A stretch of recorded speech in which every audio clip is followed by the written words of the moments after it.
தலைவ இறங்கட்டுமே, சரிதம் எழுதட்டுமே, மலைகள் ஒதுங்கட்டுமே, உலகம் உணரட்டுமே, அரங்கம் அதிரட்டுமே, சில்லு பறக்கட்டுமே, கரங்கள் வசரட்டுமே, கோவழத்து மதமே.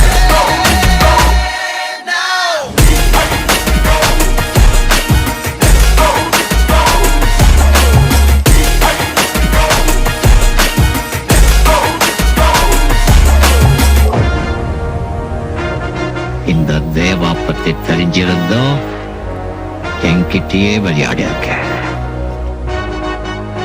காக்கா, இது பாரு, இந்த கப்பல்ல போட்ட கவர்மெண்ட் போலீஸ் எல்லாம் அவனுடையதான் இருக்கலாம். ஆனா இந்த துணி போட்ட கூலிங்க ஏன் ஆளுங்க.